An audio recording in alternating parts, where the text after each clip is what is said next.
Goeienaand broers en susters, baie welkom by vanaand se As Woensdag aanddiens.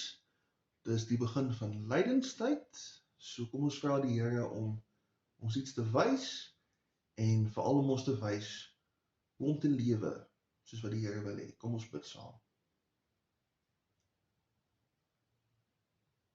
Ons Here, ons verlosser, ons heiligmaker, ons liefdevolle Vader, ons vra dat U vanaand aan ons sal werk, aan ons sal suiwer, en dat U ons die gereedskap sal gee wat ons nodig het, om die getrouste getuies te wees wat ons kan. Amen. Ons lees vanaand 'n interessante deel. Ons lees uit die tweede brief aan die Korintiërs. Ons lees die laaste gedeelte van vers 20 van hoofstuk 5 tot hoofstuk 6 vers 10. Dis alles hier op bladsy 211 in die Nuwe Testament. Ons pleit by julle om Christus ontwil. Laat julle met God versoen. Hy wat nie sonde geken het nie, hom het God ter wille van ons tot sonde gemaak, sodat ons in hom voor God geregverdig kon word. As medewerkers van God, doen ons 'n ernstige beroep op julle om nie die genade van God vergeefs te ontvang nie. Want hy sê, op die regte tyd het ek na jou geluister, en op die dag van verlossing het ek jou gehelp. Kyk, nou is die gunstige tyd. Kyk, nou is die dag van verlossing. Ons gee in geen opsig enige aanstoot aan iemand nie, sodat daar nie met die bediening fout gevind kan word nie. Maar in alles beveel ons onsself aan as dienaars van God met groot uithou vermoë, in verdrukkings, in ontberings, in benoudhede, geslaan, in tronke gegooi, in oproere en in swaar arbeid, in slaaploosheid en honger, met eerbied, begrip, verdraagsaamheid en vriendelikheid in die Heilige Gees, en met ongeveinsde liefde, met die woord van die waarheid, met die krag van God, met die wapens van geregtigheid vir die regterhand en die linkerhand, te midde van eer en oneer, te midde van laster en lof, as misleiers wat tog opreg is, as onbekendes en tog goed bekend, as sterwendes, maar kyk ons leef, as gekastydes wat tog nie doodgemaak word nie, as bedroefdes, maar altyd blymoedig, as armes, maar wat baie ander mense ryk maak, as mense wat niks het nie, en tog alles besit. Ons lees net tot sover. Mag die Here elkeen seën wat die woord hoor, en ook daaraan gehoor gee. Die oom en die tannie gesels.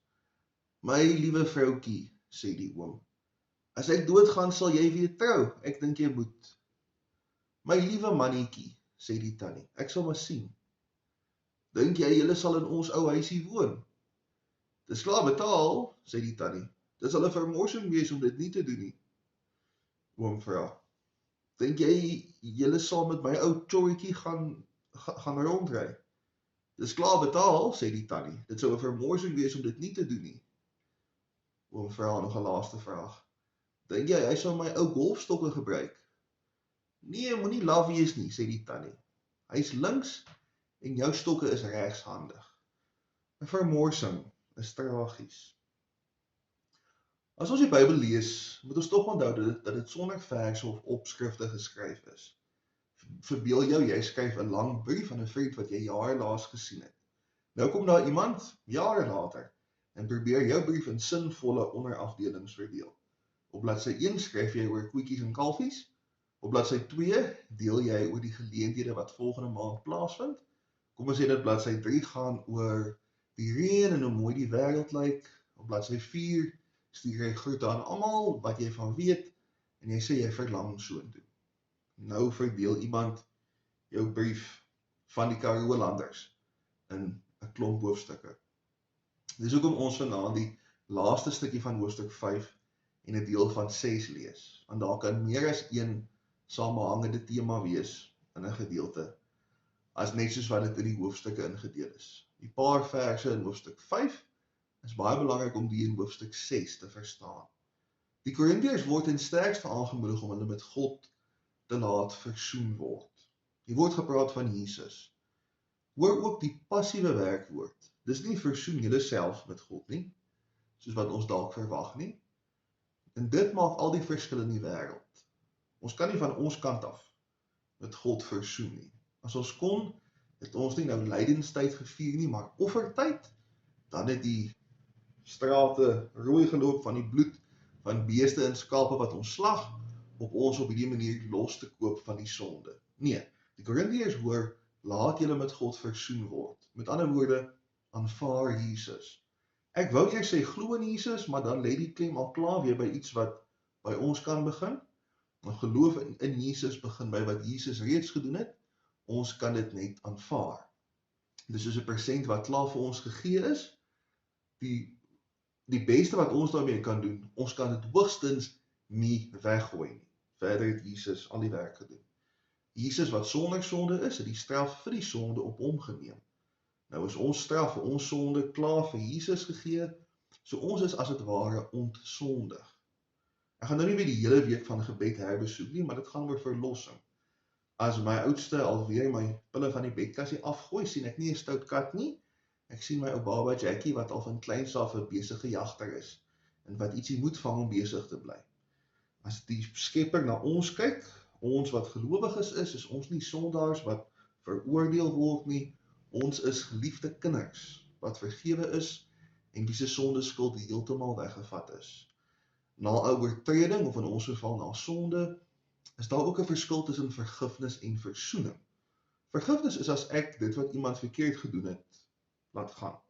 Ek hou dit nie meer teen hulle nie, ek is nie meer bitter of kwaad daaroor nie. Versoening is as ek en die ander persoon saamwerk om weer by 'n plek uit te kom waar die verhouding was. Nou as ons dink aan mishandeling, ontrou of bedrog vandag, dan is daar dikwels vergifnis sonder versoening. Ek gaan jou nie dagvaar omdat jy my R100 gevra het vir 'n tamatie nie, so ek vergewe. Maar ek koop ook nie weer by jou nie, en ek vertrou jou nie weer met my kruideniersware nie. So ek vergewe, maar die verhouding het nie herstel nie. En dis vergifnis sonder versoening. Dis nie wat God doen nie. Ons word deur Jesus met God versoen. So die verhouding word herstel asof ons nog nooit gesondig het nie. Die Here is nie soos ons nie, die Here koester nie wrokke nie, net mense en party diere doen dit. En dis dan wat die Here vir ons gee, 'n nuwe blad wat gelamineer is. Dis 'n skoon bladsy en dit kan nie weer vuil gemaak word nie. Die volgende paar verse hierna is die gevolge daarvan. Nou dat ons op 'n onbeweegbare fondasie het om te bou, nou dat ons hier is, wat behoort ons te bou? Nou, Paulus praat hierso van ons en hy praat van julle. Die julle is die Korintiërs en die ons is hy en Timoteus. Vers 4 tot 10 sluit ons, die moderne Christene, nie noodwendig uit nie, maar tog praat Paulus in die eerste plek hier van sy en Timoteus se belewenis. Daarom as ons klomp lees van beveel ons onsself aan as dienaars van God, dan is dit hulle twee. Dis nie ons wat onsself nou voordoen as dienaars van God nie. Hulle was geslaan, hulle was in die tronk, hulle was honger, ensovoorts. Nou, Paulus doen dit nie omdat hy self voldaan wil wees nie. Dalk was hy 1% hoogmoedig, maar dit was nie die rede nie. Die vroeë kerk was 'n tyd van duisende klein dwaallere. Vandag het ons eerder 'n paar grootes, maar in daai tyd was hulle klein maar talryk. So as jy jouself uitgee as 'n leraar, dan moes jy jou kwalifikasies om dit te doen kon bewys. Vandag is dit baie maklik, jy bel die ring om te hoor of ek enige hangende tugsake het, en dan bel jy die synode om te hoor of ek preekbevoegdheid het. Paulus het niks hiervan gehad nie. Hy moes 'n manier kry om homself te verduidelik. En in die verduideliking wat hy gee hy nie net die feite nie, in dit wat hy sê, word sy verhouding met God en sy ingesteldheid teenoor God ook sommer verklap. Paulus se getuienis kom daarop neer dat die Gees hom en Timoteus eintlik onoorwinnelik gemaak het. Niks wat die vyande van die kerk aan hulle kon doen, kon God se werk ongedaan maak nie. Omdat hulle twee by die Here se wil ingeskakel het, was dit asof Die vyande van die kerk probeer het om God self te stop, maar hulle kan nie. Want die Here werk op 'n totaal ander manier as die wêreld. Die Here het nie 'n klomp magtige wenners nodig om te doen wat gedoen moet word nie. Die Gees het in Paulus en Timoteus 2 manne gevat wat slegte name gehad het vir die Joodse en Romeinse wêreld. Hulle het hulle vermy soos die pes. Maar teenoor die Korintiërs en teenoor ons, maak die Heilige Gees van hulle helde. Nou wonder ons meer praktiese broers en susters moontlik. So wat moet ons nou doen? Dis alles wonderlik wat God deur Paulus en Timoteus kon doen, maar waar pas ons in? Liewe gemeente, ons pas in by lydenstyd. In Judaïsme word as gebruik as 'n simbool van rou. Ons dink byvoorbeeld aan Job, wat as op sy kop strooi nadat hy alles verloor. Dit kan ook instaan as 'n simbool van geestelike vernuwing en inkeer. Toe Joda vir die Assiriërs in Ninive gaan preek het hulle as op hulle self uitgegooi. Toe in die 11de eeu na Christus sê die kerk, maar ons hou eintlik van hierdie gebruik van die as, en toe help dit 'n amptelike instelling om aan die begin van lydenstyd as op die kop te sit. Ons onthou Jesus se lyding. Ons neem ook hierdie tyd om ons eie geloof te ondersoek. Nou dat ons hierdie onmenslike gawe van regverdiging ontvang het, wat doen ons daarmee? Paulus moedig die Korintiërs aan om nie God se genade sogenaamd te vergeefs te ontvang nie. Hoekom sê hy dit? Ek dink dis omdat dit so 'n kolossale vermorsing sou wees om nooit geestelik te ontwikkel nie. Ons het nou hierdie genade, ons het nou toegang tot die Heilige Gees, gebruik die gawe. Dink net deur watter hel Jesus moes gaan, sodat ons enige tyd by God kan kom stil word. Sou dit nie jammer wees as iemand hierdie geskenk het, maar nooit daarvan gebruik maak nie? Wat 'n vermorsing sou dit nie wees nie. So omdat Jesus ons reeds regverdig, kan ons sonder vrees groei in ons verhouding met die Here. God nooi ons met oop arms, vol vergifnis, sonder oordeel, met baie liefde nader. En die wonderlike deel hiervan is by God is daar altyd plek vir nog mense en vir nog liefde. Ongelooflik. Selfs al het ek geloofsekerheid, selfs al beleef ek die Here, kan my verhouding met God nog altyd verdiep. Dis nooit te laat en nooit oorbodig om die Here nog beter te leer ken. Soos wat ons Jesus se genade aanvaar ons ook sy aanbod om geestelik te groei.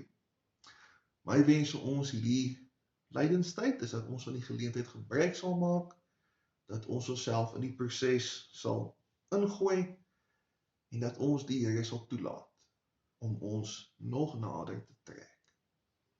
Amen. Ons Here Jesus, ons wil U vanaand prys as die een wat vir ons die weg baan. As die een wat gemaak het dat ons sonder vrees, sonder 'n gevoel van onheil in die Heilige Gees se teenwoordigheid kan wees. Dankie dat ons so baie vermoedigheid kan hê, Here. Ons bid dat U ons sal lei om dit te gebruik. Dat ons tyd met U sal spandeer. Dat ons U sal soek in ons daaglikse wêreld. En dat ons sal vier daar waar U besig is en ook daar betrokke sal wees. Here, baie dankie vir die gawe van regverdiging, verlossing, heiligmaking. Help ons asseblief om die beste daarvan gebruik te maak. Amen.